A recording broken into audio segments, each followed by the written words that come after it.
Baik, bismillahirrahmanirrahim. Assalamualaikum warahmatullahi wabarakatuh. Salam jumpa rekan mahasiswa yang kami banggakan. Dalam pertemuan ketiga atau di sesi ketiga ini, kita akan membahas tentang modul 3, segmentasi pasar, penargetan pasar, dan pemosisian pada mata kuliah manajemen pemasaran KMA 4216. Rekan mahasiswa, parameter keberhasilan yang pada mata kuliah ini, mahasiswa diharapkan dapat menjelaskan pertama pengertian pasar, pengelompokan pasar, pengertian diferensiasi produk, pengertian segmentasi pasar, kriteria atau faktor-faktor dalam mensegmentasikan pasar, pengertian pemosisian produk, terus strategi pemosisian produk, strategi pemasaran perusahaan dalam melayani segmen pasarnya, pasar dan penggolongannya. Ya, pasar adalah semua pelanggan dan pelanggan potensial yang mempunyai satu kebutuhan umum yang sama yang dapat dipenuhi dengan produk yang spesifik. Yang kedua, sumber-sumber, yaitu uang dan barang untuk dipertukarkan. Yang ketiga, wewenang untuk menciptakan pertukaran. Nah, berikut diagramnya penggolongan pasar. Itu ada pasar konsumen, ada pasar bisnis, ada pasar penjual, ada pasar pemerintah, dan ada pasar internasional. Ya, rekan mahasiswa, berikut ada pembedaan atau diferensiasi produk. Pembedaan produk merupakan suatu strategi ya, yang dimaksudkan untuk menarik perhatian para pembeli pada aspek-aspek yang ada pada sebuah produk yang dianggap berbeda dari pesaing. Nah, ini pembedaan produk. Jadi strategi.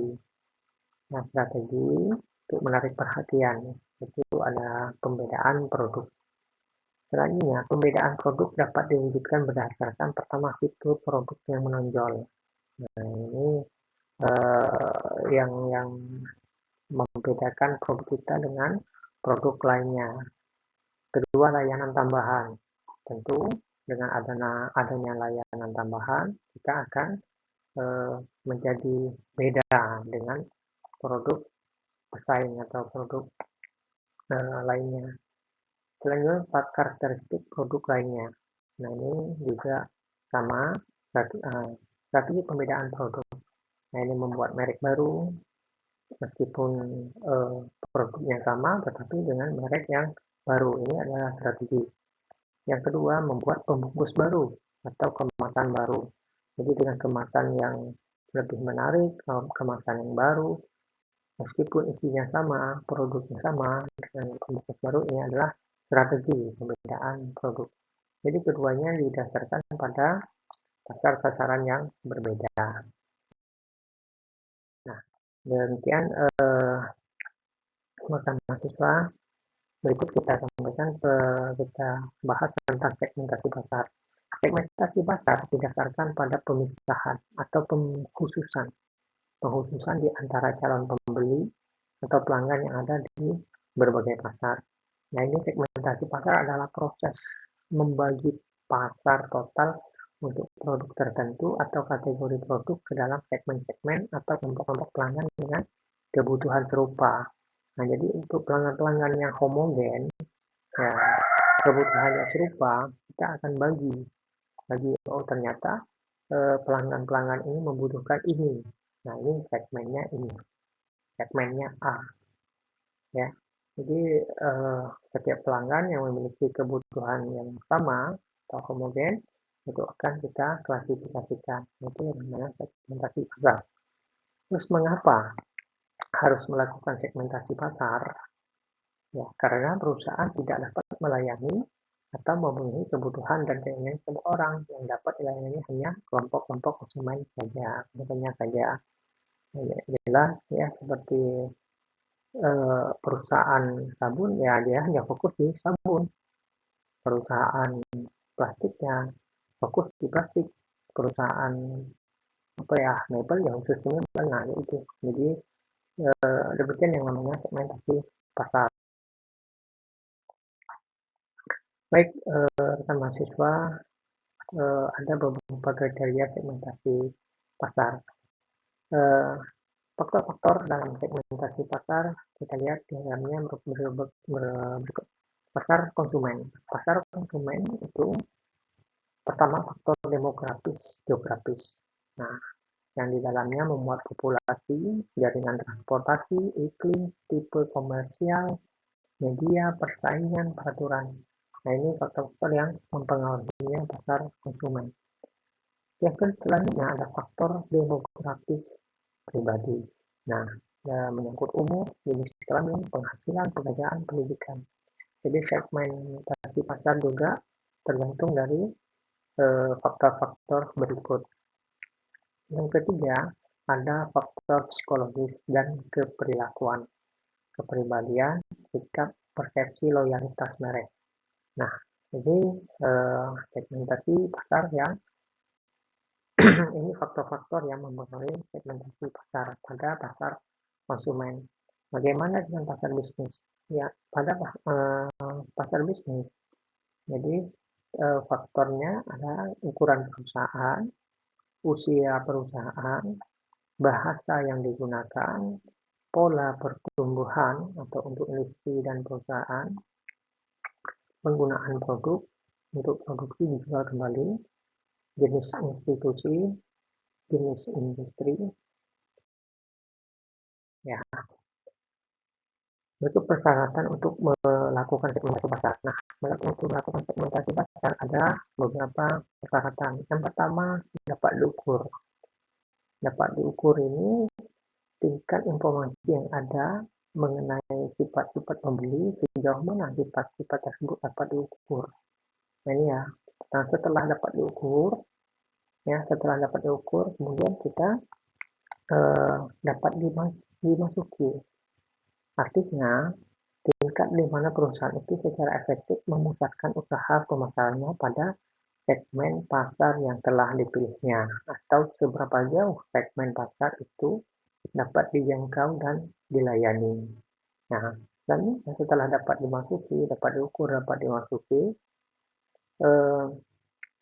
cukup besar.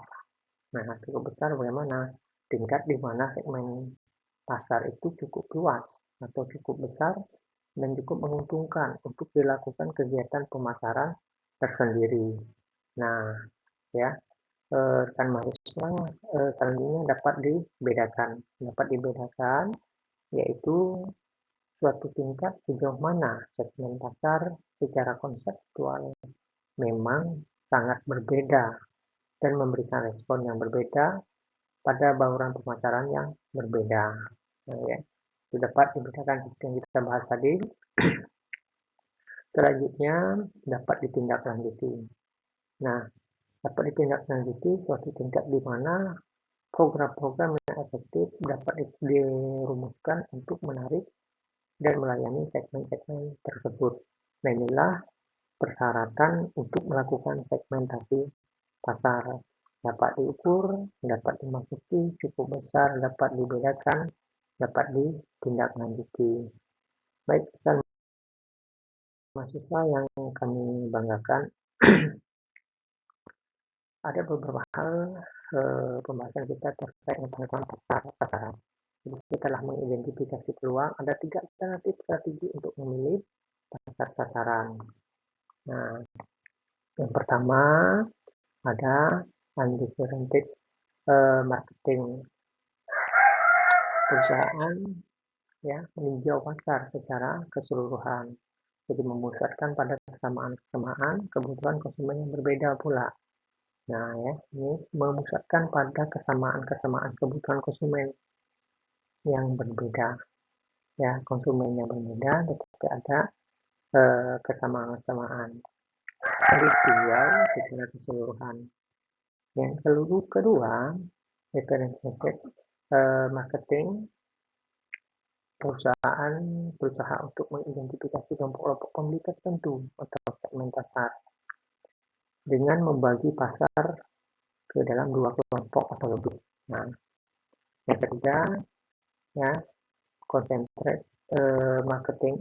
Perusahaan hanya memusatkan upaya pemasarannya pada satu atau beberapa kelompok pembeli saja. Tujuannya adalah untuk memperoleh kedudukan yang kuat dalam suatu segmen pasar yang dilayaninya, untuk memperoleh penghematan dalam operasinya karena adanya stabilisasi dalam produksi, distribusi, dan promosi, untuk mendapatkan pengembalian investasi yang tinggi. Nah, ini penentuan pasar sasaran, ya. Jadi ada tiga jenis. Baik, selanjutnya untuk hubungan antara penargetan pasar dan segmentasi pasar. Jadi hubungan antara penargetan pasar dan segmentasi pasar dapat dilihat pada ilustrasi berikut. Jadi perusahaan mewawancarai sampel konsumen terkait atribut produk seperti kualitas, harga, produk, servis, kemasan, dan warna. Nah, hasil wawancara dimasukkan dalam dan dikelompokkan sebagai berikut. Pertama, preferensi yang homogen. Jadi dalam preferensi yang homogen ini menunjukkan suatu pasar di mana semua konsumen mempunyai preferensi yang sama, ya, baik mengenai harga dan kualitasnya. Jadi ini pengelompokan. Selanjutnya, preferensi yang menyebar. Tadi homogen, dan ini menyebar. Menunjukkan konsumen mempunyai preferensi yang sangat berbeda tentang apa yang mereka inginkan dari produk tersebut. Jadi satu produk yang sama memiliki orientasi berbeda oleh berbagai konsumen. Nah, ini preferensi yang menyebar. Yang ketiga, preferensi yang mengelompok. Disebut juga segmen pasar alami. Perusahaan dapat menggunakan 3 strategi penggunaan pasar, ya, seperti yang disampaikan di awal tadi. Oke, baik.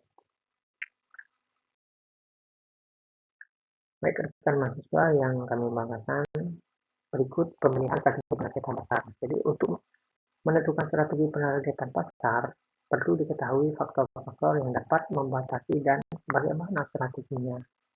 Nah, yang pertama, sumber-sumber yang dimiliki oleh perusahaan terbatas.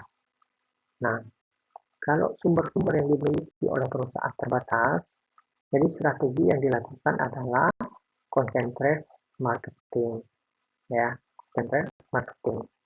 Nah, berikutnya, kalau produk yang dimiliki homogen, strategi yang dilakukan adalah undifferentiated marketing.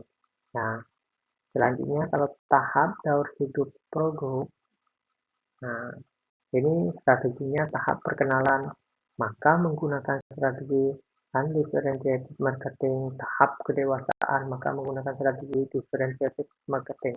Nanti ada dua strategi yang dilakukan. Nah, ini yang keempat, pasar yang homogen.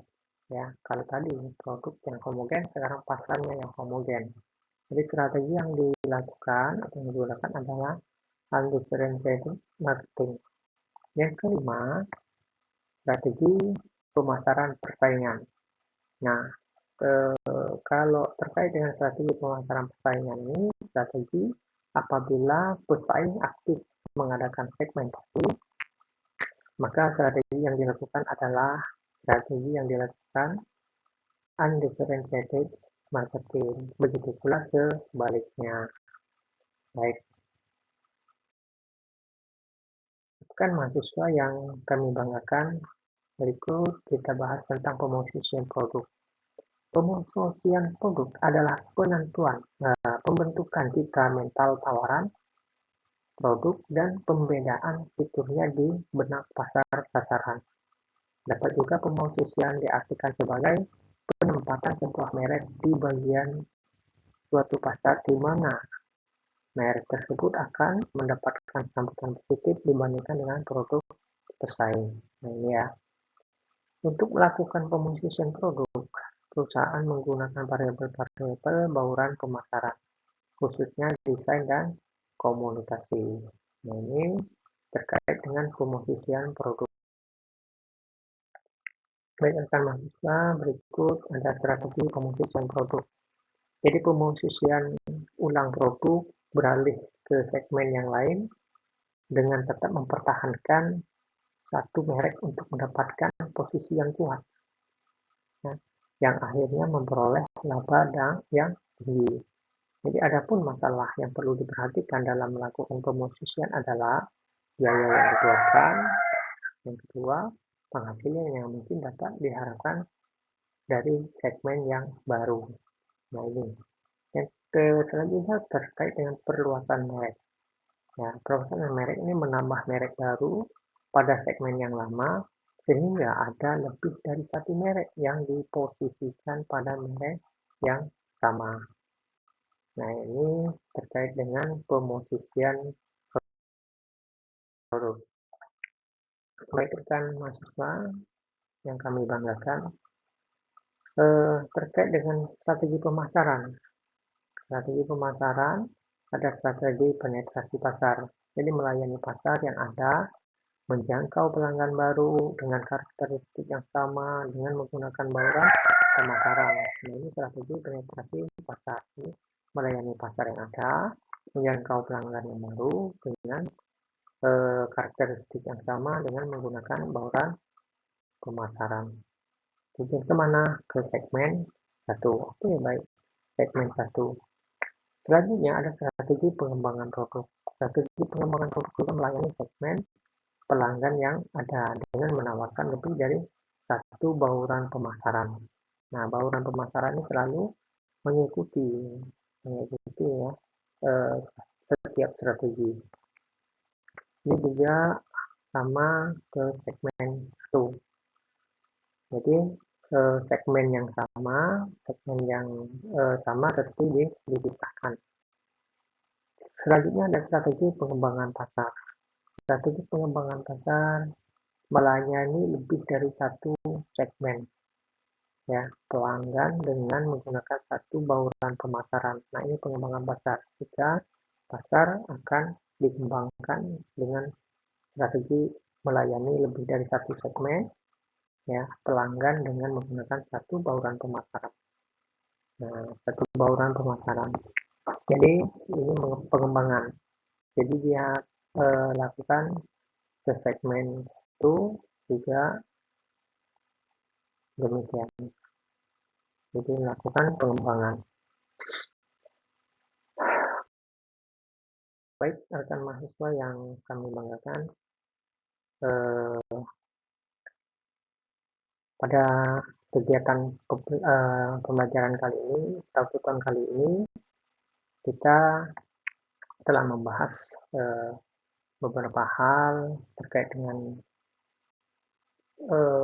ini sesi ini sesi ketiga ya, ya pada sesi 3 ini.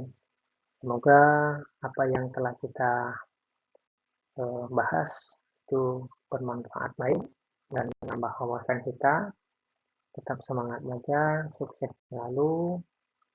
Sampai jumpa di sesi berikutnya. Wassalamualaikum warahmatullahi wabarakatuh.